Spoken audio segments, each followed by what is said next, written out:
Daniel के दर्शन कार्यक्रम में आपका हार्दिक स्वागत है।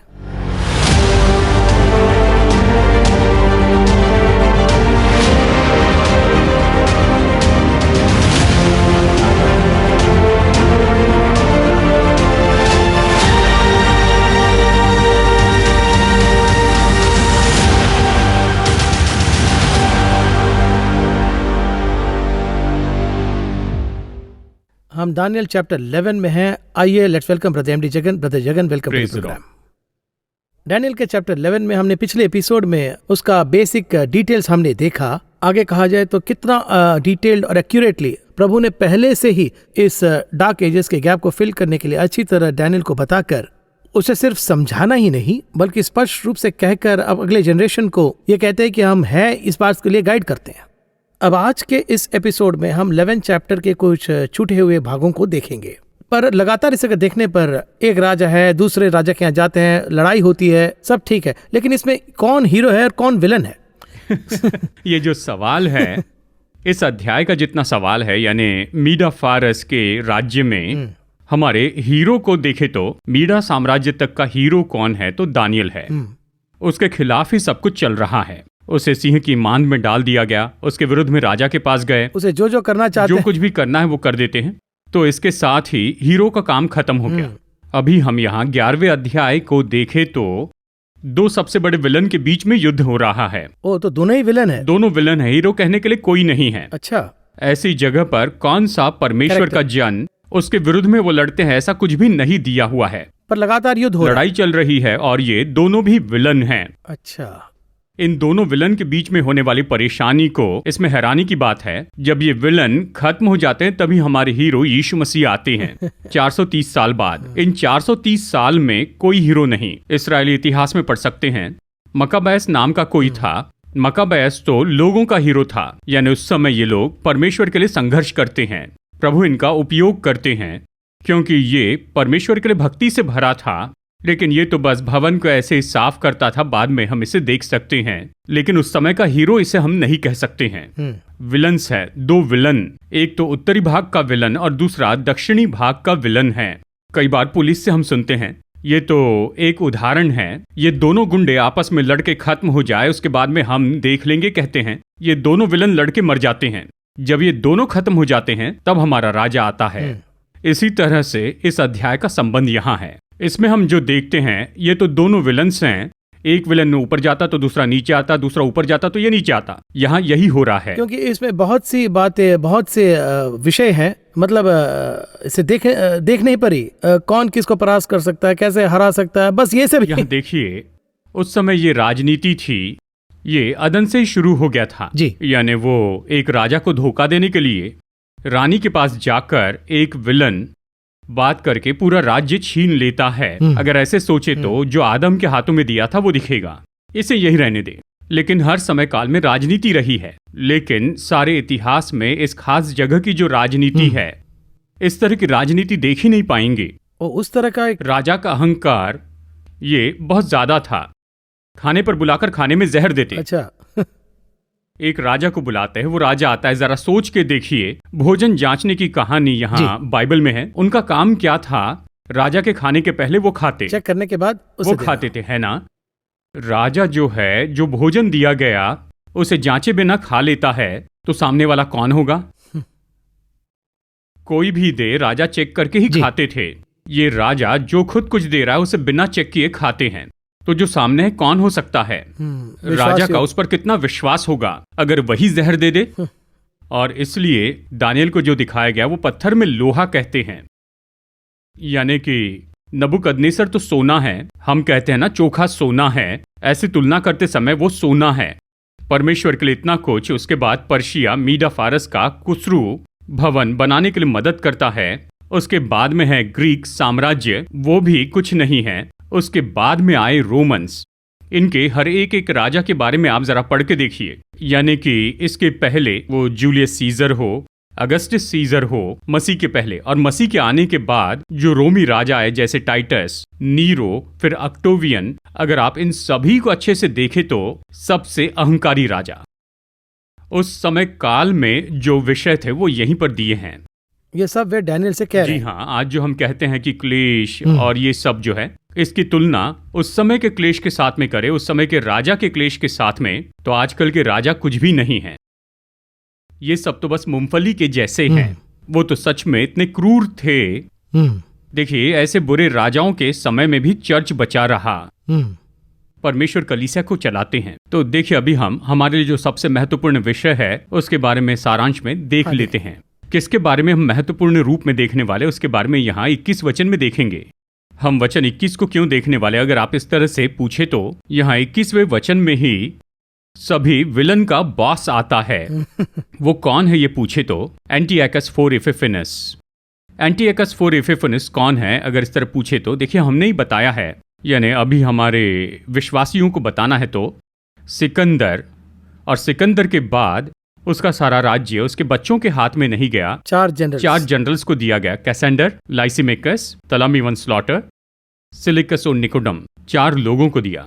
इस तरह राज्य को 4 भाग में बांटते हैं, दक्षिण और उत्तर में बांटते हैं। टोरेस का क्षेत्र किसी का, सीरिया और उसकी बॉर्डर किसी का, मिस्र तलामीउल स्लॉटर को दिया गया, पश्चिम तो कैसेंडर को दे दिया गया। इस तरह बांट दिया। ऐसे बांटते समय सीरियन हिस्सा किसको दिया गया पूछे तो, मिडिल ईस्ट किसे दिया गया पूछे तो सिलिकस और निकोडर को दिया गया। सिलिकस और निकोडर, देखिए आने वाला 8वां राजा, यानी जो 8वां राजा था, उसके बाद आया है एंटियाकस, फिर एंटियाकस द ग्रेट, फिर एंटियाकस 3 भी है। इस तरह बहुत से आए। उसमें से जो 8वां राजा आया था, एंटियाकस 4 इपिफेनस, ये नाम था उसमें एंटियाकस 4। हाँ, एंटियाकस 4 इपिफेनस नाम तो उसने अपने लिए खुद रखा। ग्रीक में एपिफेनस का एक मतलब क्या होता है देखिए, द विजिबल गॉड, इस तरह से है। ये नाम उसने खुद रख लिया। उसके बारे में यहाँ पर 21वें वचन में बताया है। पेक्यूलियर है। जी हाँ, ऐसा क्यों है पूछे तो देखिए, एक समय में उसने एंटी क्राइस्ट की आत्मा को जगह दी थी। ऐसी बहुत सी आत्माएं हैं, अमाले की आत्मा, फिरौन की आत्मा, ऐसी बहुत सी है। लेकिन इसमें जो थी, उसने एंटी क्राइस्ट की आत्मा को जगह दी। एंटी क्राइस्ट की आत्मा को जगह देना कोई साधारण बात नहीं। एंटी क्राइस्ट की आत्मा के बारे में अगर पढ़े तो दूसरा थिस्सलुनीकियों अध्याय 2 में 4 से 9 तक आप पढ़ सकते हैं। दूसरा थिस्सलुनीकियों 2 4 से 9 तक पढ़ सकते हैं। एंटी क्राइस्ट की आत्मा के कामों के बारे में बताया है। उन सब के लिए साथ देने वाला व्यक्ति तो यही है। यरूशलेम के विरुद्ध में उठकर बहुत से काम करने वाला, उसमें खास करके कैसे बाइबल के हिसाब से और आत्मिक रीति से, यानी परमेश्वर के विरुद्ध में कैसे काम किए, ये 21 वचन में बताया है। क्यों हम इसके बारे में पढ़ रहे हैं अगर ये पूछे तो, एक और एंटी क्राइस्ट अभी आने का है, यानी कलीसिया के समय के अंत में उसका आना होगा। उस एंटी क्राइस्ट का स्वभाव कैसे होगा और वो क्या करने वाला है, वो किस किस्म का होने वाला है, सब कुछ इसमें देख सकते हैं। कहा जाए तो ये एक प्रिपरेशन ग्राउंड है। ये देखिए, ये तो है मैप। देखिए, ये जो है ये तो दर्शाने वाला है। इस तरह से एक और बार होगा, एक और विषय में होने वाला है। कैसे एलिया के साथ जो हुआ, यूहन्ना बपतिस्मा दाता के साथ हुआ। उसने ऊंट का चमड़ा पहना था, इसने ऊंट का चमड़ा पहना। वो जंगल में रहता था, ये जंगल में रहता था। वो तो राजा के विरुद्ध में बोलता है, ये राजा के विरुद्ध में बोलता है। वो मार्ग तैयार करने आया, ये मार्ग तैयार करने आया। सारी बातें अगर आप इन दोनों के बीच देखें, इनमें समानता थी, क्योंकि एक ही आत्मा थी। उसी तरह से एंटीक्राइस्ट की आत्मा एंटियाकस एपिफेनुस में और आने वाले एंटीक्राइस्ट में एक ही आत्मा है। वो आत्मा उस पर राज करेगी। तो अगर इसे पढ़े तो आने वाले को पढ़ सकेंगे। 21वें वचन से उसके बारे में कहां तक है अगर ये पूछे, 45वें वचन तक उसके बारे में बताया है। उसकी शुरुआत से लेकर वो कैसे मरने वाला, ये सब बताया है। तो इसे यहाँ पर पढ़कर फिर प्रकाशित वाक्य में जाकर 19वें अध्याय में देखें, 13वें अध्याय में, 17वें अध्याय में देखें तो इसके बारे में वहां पर बताया है। तो यही तो दानियल की किताब अध्याय 11 का सबसे महत्वपूर्ण विषय जो हमें जानना है। 1 से 21वें वचन तक तो इतिहास है। 21वें वचन से इतिहास हमारी ओर मुड़ता है, चर्च की ओर आता है, भवन की ओर आता है। वहां आकर क्या कहता है पूछे तो, जेउस नाम का एक ग्रीक ईश्वर था, यानी उसके बारे में गहन अध्ययन करे। ग्रीक साम्राज्य में 12 अपोलो थे, यानी उनके ईश्वर थे। उनमें से एक जो है वो तो जियूस ईश्वर हैं। तो उन्होंने जियूस ईश्वर की मूर्ति को लेकर वहां पर ले जाकर रखा, यानी यरूशलेम के भवन में रख दिया। वचन 31 में इसके बारे में बताया गया है। तब उसके सहायक खड़े होकर दृढ़ पवित्र स्थान को अपवित्र करेंगे, नित्य होम बलि बंद करेंगे, घृणित वस्तु को खड़ा करेंगे जो उजाड़ कर देती है। देखिए वचन 31 क्या कहता है। 31 में forces from him will rise, desecrate the sanctuary fortress and do away with the regular sacrifice, and they'll set up abomination of desolation. They will set up abomination of Desolation. वे क्या क्या है पूछे तो ज्यूस की प्रतिमा को वहां पर रखा था। देखिए ये सब जो है ईस्वी सन पूर्व 168 में हुआ था। तो देखिए इस तरह का कार्य करना तो केवल एंटी क्राइस्ट की आत्मा से ही होगा। अभी यीशु यहाँ पर मत्ती 24 में क्या कहते हैं, उजाड़ने वाली घृणित वस्तु भवन में खड़ी होगी। दानियल ने कहा पढ़ने वाला इसे समझ ले, उसे पवित्र स्थान में खड़ा देखेंगे। इस तरह से कहा। जरा सोच के देखिए ये घटना तो हो चुकी है। कब? एंटियाकस 4 के समय में, ईसा पूर्व 168 में हो गई। लेकिन फिर ये कहता है कि भविष्य में उसे खड़ी देखो। दानियल ने कहा इसका क्या मतलब हो सकता है? दोबारा होने वाली बात उसके होने के पहले ही वो बताता है। अभी हमें क्या करना अगर इस बारे में पूछे तो देखिए वैसा होने वाला है। पवित्र स्थान में ये होगा तो सबसे पहले क्या चाहिए? पवित्र स्थान चाहिए। पवित्र स्थान क्या है? भवन है। उनके हिसाब से भवन है। अब वो भवन नहीं है तो क्या जरूरी है? हाँ। भवन आएगा। भवन आ गया तो उसमें ये प्रतिमा रखी जाएगी। निश्चय प्रतिमा रखने के लिए कोई ना कोई आएगा। तो एंटी क्राइस्ट तो निश्चय ही आएगा। वो किसकी प्रतिमा रखेगा अगर आप ये पूछे तो वचन 37 में देखिए। वचन में है दानियल 11:37 में वचन ये कहता है वो अपने पुरखाओं के देवताओं की चिंता न करेगा, न स्त्रियों की कुछ चिंता करेगा, न किसी देवता की, क्योंकि वो अपने आप ही को सबों के ऊपर बड़ा ठहराएगा। अगर आप नेट पर जाकर देखते हैं एंटी क्राइस्ट के बारे में बताते समय वो किस मार्ग से आने वाला है इसके बारे में वो वहां चर्चा करते हैं। इस मार्ग से आएगा, उस मार्ग से आएगा, यही एंटी क्राइस्ट है, वही एंटी क्राइस्ट है। लेकिन सच में क्या होने वाला अगर आप पूछे तो एंटी क्राइस्ट एक नए ईश्वर को स्थापित करेगा। नया ईश्वर, वचन यही कहता है, वो अपने आप को सभी के ऊपर में सबसे बड़ा ठहराएगा। तो देखिए वो इन सभी ईश्वरों के साथ में नया ईश्वर लाएगा। One God system. अब वन वर्ल्ड है, बाद में वन गॉड आएगा। उस वन गॉड को बनाने वाला तो ये है। तो उस वन गॉड को बनाते समय देखिए हम सब यही तो सोचते हैं कि ईश्वर को लाकर उसे वो सजाएंगे इस तरह से। वो किसी ईश्वर को सजाने वाला नहीं है, वो खुद को उनसे ऊपर ठहराएगा। वो एक नए ईश्वर की स्थापना करेगा। देखिए इसमें एक विषय क्या है, जब वो इसे स्थापित कर देगा उसकी जो पोस्टिंग है वैसी जगह होगी जिसका कोई इनकार नहीं कर पाएगा। Nobody can oppose. Nobody can oppose. वो वर्ल्ड का डिक्टेटर होगा। पूरी दुनिया पर पूरा अधिकार। कौन सा अधिकार? 3 अधिकार। एक तो राजनैतिक, प्रकाशित वाक्य 13, 5 और 7, दुनिया का युद्ध उसके कंट्रोल में होगा। दूसरा इकोनॉमिकल, 16 और 17, वर्ल्ड इकोनॉमी उसके कंट्रोल में होगी। हम क्यों वन इकोनॉमी के बारे में कह रहे हैं? वर्ल्ड वाइड वन करेंसी, तो दुनिया की पूरी करेंसी पर कंट्रोल करेगा। आखिरकार एक ईश्वर, एक आस्था, यानी one politics, one currency, one economy और एक आस्था, ये सभी लोगों के लिए होगा। अब पूरी दुनिया क्या करेगी इसे पूछे तो वो इसका विरोध नहीं कर पाएंगी। केवल कुछ लोग इसका विरोध करेंगे। वे जो विरोध करेंगे उसी का नाम है क्लेश काल। यही परिस्थिति कब आई थी? एंटियाकस 4 इपिफेनिस के समय में आई थी। एंटियाकस 4 इपिफेनिस जब उस समय आया था तब उसकी सामर्थ कैसी थी ये पूछे तो उसका सामना करने के लिए किसी में शक्ति नहीं थी एक समय तक। उसके बाद कुछ उसके विरुद्ध में उठने लगे तो वो जो घटनाएं होने वाली है उसमें सबसे महत्वपूर्ण एक हिस्सा जो आने वाला है वो यहाँ पर है। आने वाला एंटी क्राइस्ट कहाँ होगा, वो किस जगह से आएगा, कैसा होगा, ये सब कुछ बताया है। इस जगह बहुत ही स्पष्ट बताया है। जब हम इसे पढ़ते हैं तो हमें किस एंगल से हमें तैयार रहना है? हमें इसे अच्छे से समझ लेना है। देखिए यहाँ इस 11वें अध्याय के 21वें वचन में जो राजा आने वाला है उस जगह में वो आ चुका है। उसमें भी वो शांति की बातें करके अपना राज्य स्थापित कर देता है।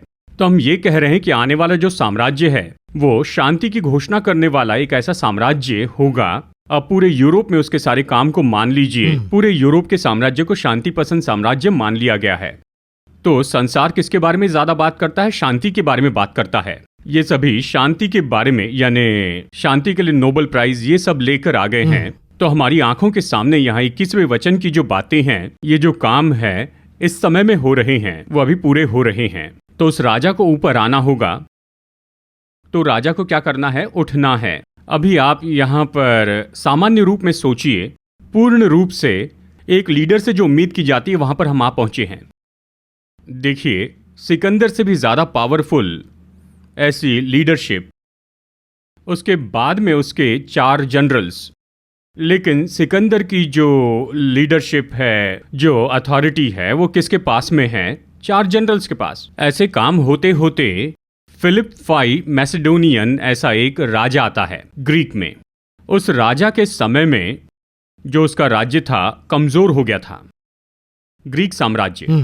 तभी कौन उठा अगर आप ये पूछे तो ये जूलियस सीजर ये उठता है और उठकर ग्रीक साम्राज्य को खत्म करता है। अब ये क्या दर्शाता है पूछे तो ये उस साम्राज्य की गिरावट दिखाता है।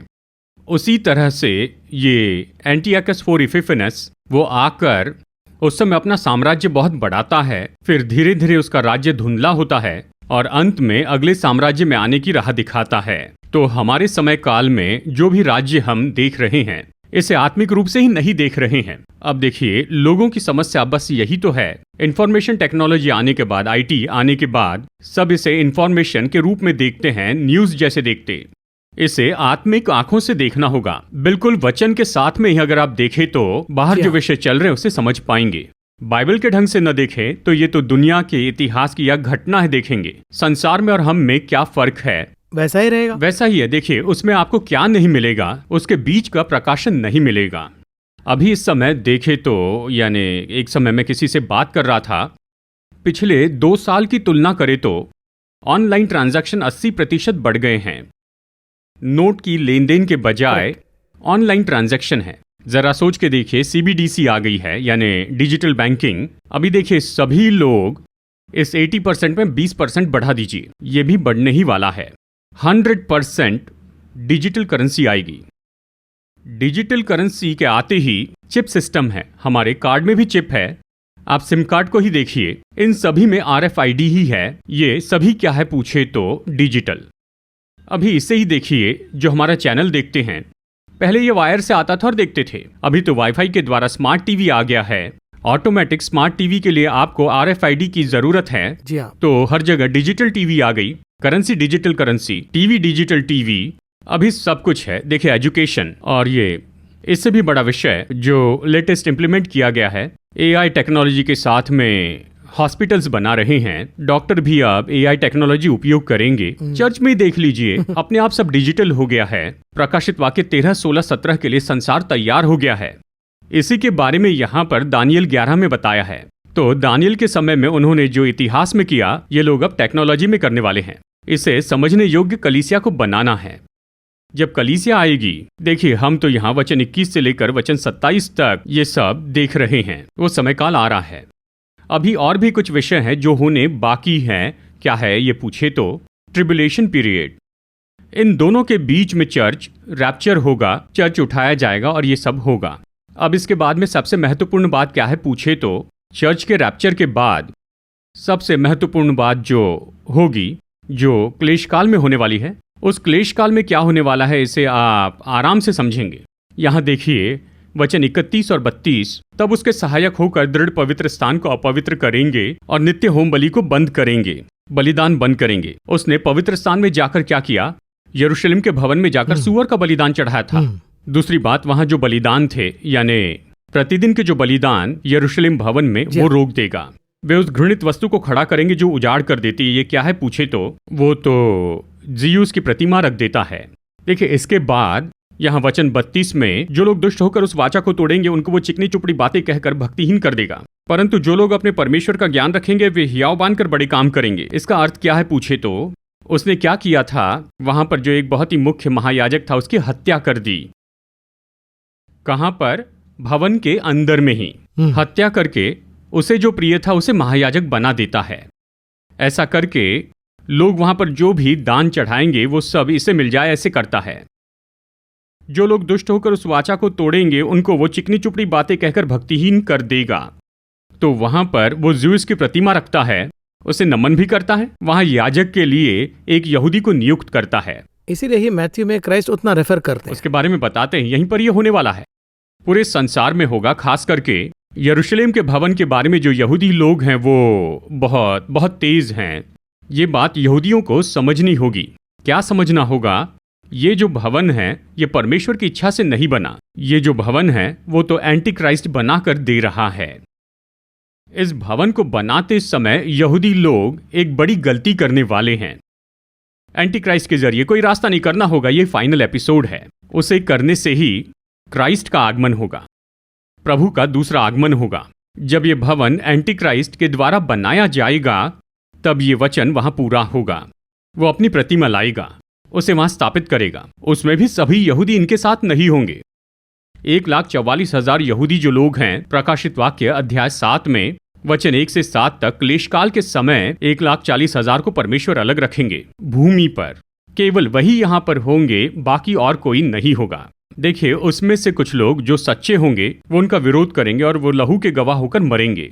तो यही होगा। देखिए, अब यहाँ पर देखें तो ये जो लोग हैं, जो बुद्धिमान हैं, वो बहुत से लोगों को सिखाएंगे। वे बहुत दिन तक तलवार से छिदकर, आग में जलकर, बंधुए होकर, लूट कर बड़े दुख में पड़े रहेंगे।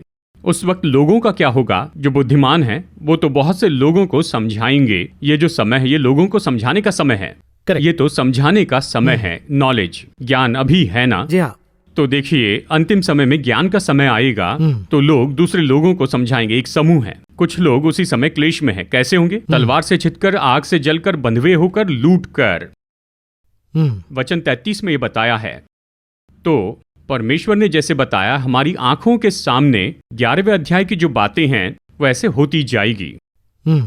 एक भाग हो चुका है, वचन 24 तक का भाग तो हो चुका है। अब उससे आगे आने उसमें जो होने वाला है वो अभी होने जा रहा है। तो उसका जो एंड पॉइंट है वहां पर हम आ चुके हैं। हमारी आंखों के सामने भवन बनाया जाएगा, CBDC यानी डिजिटल बैंकिंग आ जाएगी। केवल वही नहीं, लेकिन इसे बनाने वाली आवाज उठेगी और जानते इसके बीच में निश्चय ही आगमन भी हो जाएगा। इतने सारे विषय इस चैप्टर 11 के अंदर यहाँ है। इसे ऐसे कह सकते हैं, जो भविष्यवाणी हो गई है और जो होने वाली है, दोनों इसमें है। तो दोनों में है। हम कितने डिटेल से उसे स्पिरिचुअल दृष्टिकोण से देख रहे हैं, वो उस आधार पर रेवलेशन को ले सकते हैं। देखिए, तकरीबन 430 साल की भविष्यवाणी इसमें दी गई है और आने वाले 7 साल की भी भविष्यवाणी दी है। एक आखिरी सवाल है, चूंकि टाइम शॉर्ट है। डैनियल इस चीज को फास्टिंग करके, प्रे करके, कई सैक्रिफाइस करके, रिसीव करके, तैयार करके, अपने आप को तैयार करके इस तरह का एक रेवलेशन वो पाते हैं। इसमें मुख्य बात यह है कि उनके अपने बारे में या अपनी ज़िंदगी के बारे में नहीं है। ये जनता, हेवन लोगों के लिए इस सीक्रेट्स को रिवील करते हैं कि दुनिया भर में देश ऐसा ही रहेगा। तो क्या आज हमारी ज़िंदगी उस किंगडम के पर्सपेक्टिव में है? ऐसा एक सवाल मेरे मन में आता है। हम अपने लेवल को, जब मैं इस डैनियल का चैप्टर पढ़ता हूँ तो मुझे लगता है कि हम हमारे जनरल लाइफ को और हम जो पूछते हैं उसकी तुलना डैनियल से अगर करें तो पता चलता है कि वो एक अलग ही स्तर पर है। ऐसा रिकॉर्ड केवल दानियल ही नहीं, परमेश्वर जिस किसी के करीब थे, बहुत करीब रूप में काम किया, प्रकाशन को या जो उनके दिल में है उसे वो प्रकट करना चाहते थे, उन लोगों के जीवन में बड़ा बलिदान करना पड़ा था। Very simple. मैं अगर अश्विन के बहुत ही करीब आ जाता हूं तो अश्विन के बारे में बहुत कुछ जान जाता हूं। यानी मुझे बताते हैं, मुझसे बात करते हैं। किसी से कह नहीं पा रहा हूं, आपसे कह रहा हूं, जगन इस तरह कहते हैं। अगर मैं अश्विन के इतने करीब आता हूं तो मैं किसी से दूर हो रहा हूं, यही अर्थ है। मैं दूसरों के साथ में इस तरह व्यवहार नहीं कर सकता, और अश्विन के करीब रहते हुए किसी और को जो वक्त देना है वो मैं अश्विन को दे रहा हूं, उनको छोड़कर अश्विन के साथ बैठा हूं। इसी तरह से अगर हम परमेश्वर के करीब आ जाए तो संसार में बहुत कुछ बलिदान करना पड़ेगा। स्वर्ग चुन लेता है, सभी को चुन लेता है, लेकिन जिसे स्वर्ग चुनता है वो जो व्यक्ति है, किस हद तक खुद का बलिदान करेगा, किस हद तक स्वर्ग को खुद को सौंपेगा, ये महत्वपूर्ण होता है। जिस पर आप सबसे ज्यादा गौर करेंगे उसी के साथ ज्यादा समय बिताएंगे। एडिटिंग में बहुत दिलचस्पी है तो काफी घंटे एडिटिंग में ही बिताएंगे। म्यूजिक में अगर ज्यादा दिलचस्पी है तो ज्यादा समय म्यूजिक में ही बिताएंगे। प्रभु में ज्यादा रुचि होगी तो ज्यादा समय प्रभु के साथ बिताएंगे। जब भी बैठेंगे तो स्वर्ग के बारे में ही बताएंगे। अधिकतर हम कैसे होते हैं कि हमारा जो समय है घर के लिए और काम के लिए चाहिए, वो सब देकर बचा हुआ समय परमेश्वर को देते हैं। वो हम सच्चाई से दे रहे हैं ऐसे लगता है। इसे तो हम बहुत ही गर्व से भी देखते हैं। मैं तो परमेश्वर के साथ बैठा हुआ था। क्या परिवार की देखभाल नहीं करना है, काम नहीं करना है, सब कुछ संभालना नहीं? दानियल ने ये सब नहीं किया क्या? कहा जाए तो वो जिम्मेदारी है ना। हाँ। वो तो राजा के बिल्कुल बाद में ही था। ऐसे पद पर उसके कितने काम होंगे। ये सब कुछ करने के बाद कहता है मैंने परमेश्वर को समय नहीं दिया है, पहले मैं परमेश्वर के साथ बैठूंगा और फिर बाकी काम होंगे। मैं सेट कर लेता हूं, मुझे परमेश्वर को जितना समय देना है उतना मैं उसे दूंगा ही। अचानक परमेश्वर 21 दिन उपवास के लिए कहता है तो करता है ना, उपवास करता है ना। बहुत ही डिटेल में जा रहे हैं। मूसा को 40 दिन के लिए बुलाया तो फिर वो गया था ना, है ना। आत्मा ने यीशु को 40 दिन के लिए बुलाया तो यीशु चले गए थे। उन्होंने इन बातों के लिए कोई बहाना नहीं बनाया। क्या मूसा का परिवार नहीं था? मूसा पर विश्वास करके 5 लाख पुरुष चले थे। उसे उनकी प्रतिदिन की समस्या हल करनी पड़ती थी। उसकी सारी जिम्मेदारी थी, उसे पूरी करनी थी। परमेश्वर को पहला स्थान, बुलाने पर तुरंत थे। हाँ, अगर उस जगह पर हम आ जाए तो स्वर्ग हमें सब कुछ देगा। जब हम परमेश्वर को अपना सब कुछ देंगे तो परमेश्वर हमें अपना सब कुछ देंगे। हम जैसे होंगे वैसे ही स्वर्ग भी होगा। हम जैसे हैं वैसे ही स्वर्ग भी होगा। तो वो संपूर्ण सरेंडर, संपूर्ण रूप से मैं प्रभु की बातों को सुनूंगा, इस स्तर पर अगर हम आए तो ही आप जो कह रहे हैं वो अगर रिवील हमें होते प्रकाशन चाहिए तो सबसे बढ़कर इसमें दिलचस्पी लीजिए। दुनिया को संसार से घृणा करेंगे तो परमेश्वर की बातों के लिए इच्छा होगी। 2 नाव में सवार होकर नहीं चल सकते। यीशु ने खुद कहा है कि हम 2 स्वामियों की सेवा नहीं कर सकते। आखिर में वो वहां भी नहीं होगा, यहां भी नहीं होगा, बीच में रहेंगे। आज बहुत से लोग ऐसे ही खड़े हैं। प्रभु अगर परमेश्वर है तो उसके पास आइए, नरक जाना है तो नरक की ओर जाइए। मेरे बच्चों का जीवन मेरे लिए महत्वपूर्ण है, मैं उसकी ओर बहुत ध्यान देता हूं। उसे पूरा करके इसके बारे में सोचूंगा। स्वर्ग नहीं रोकेगा। हाँ, तुम चले जाओ। मैं रिटायर होने के बाद मैं रिटायर होने के बाद सेवकाई करूंगा।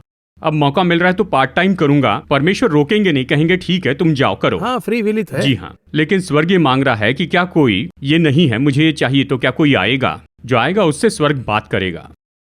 ऐसे ही व्यक्ति के साथ वो बात करेगा। देखिए, अब मैं यहाँ पर यही कह रहा हूँ, इस प्रोग्राम को शुरू करने के पहले हमारा अलग आत्मिक स्तर था और अभी के आत्मिक स्तर में बहुत फर्क है। प्रभु ही हमें चुन लेते हैं। जो वो बताना चाहते हैं वही हम कहते हैं। हम उसे जितना ज्यादा समय देंगे उतना वो हमसे बात करेंगे। अब मैं यही कहता हूं कि दानियल को इतना क्यों दिया है कि वो दूसरों को दे, और हमें क्यों दिया है कि हम दूसरों को दे। तो हम जितना महत्व देंगे उतना ज्यादा दानियल जैसे होते जाएंगे। इस कार्यक्रम में हमने बहुत सारी बातों को सीखा ब्रदर जगन। अगला है last chapter of Daniel, chapter 12। अब इस चैप्टर 12 में हम क्या उम्मीद कर सकते हैं? देखिए, अध्याय 12 जो है वो अंत के जैसे ही यहाँ है। इसके अंत में परमेश्वर कहते हैं इस पर मुहर लगा दे, चौथे वचन में। तो ये तो मुहर लगाने का एक विषय है और इसमें हम आत्मिक विषय को यहाँ देखने वाले हैं। मैक्सिमम हमें स्वर्ग का व्यू मिलता है, उसका दर्शन मिलता है। स्वर्ग के विषय में बहुत सी बातें, देखिए यही बातें हैं जो यूहन्ना ने देखी। तो ऐसे बहुत से विषय के बारे में हम देखेंगे। बहुत बहुत धन्यवाद ब्रदर जगन। इस प्रोग्राम में चैप्टर 11 उसका इतना डिटेल विषय ही नहीं, उसका हिस्ट्री भी है, और कहा जाए तो आगे बहुत सारे काम होना भी बाकी है। इसे हम जिस दृष्टिकोण से देख रहे हैं उसका लेवल और डायमेंशन ही कुछ अलग होना, ऐसा पता चल रहा है। और आगे कहूँ तो हम जिस हद तक परमेश्वर के निकट जाते हैं उस हद तक heaven is ready to teach us. वो बात भी हम यहाँ देख रहे हैं। हमें समझ में नहीं आया, मैं बाइबल पढ़ रहा हूँ मुझे समझ में नहीं आया, ऐसा एक्सक्यूज हम नहीं कह सकते। हमारे दर्शक बहुत से जगहों से इसे देख रहे हैं, विदेश से भी देख रहे हैं। मोर देन दैट हमारी खुशी इसमें है कि वो सब इसे लगातार देख रहे हैं और स्पिरिचुअली आगे बढ़ रहे हैं। बहुत खुशी है। इस कार्यक्रम में आने के लिए बहुत बहुत धन्यवाद। हम इंतजार करेंगे अगले हफ्ते के प्रोग्राम के लिए। डैनियल चैप्टर 12 को देखेंगे। Once again thank you for coming.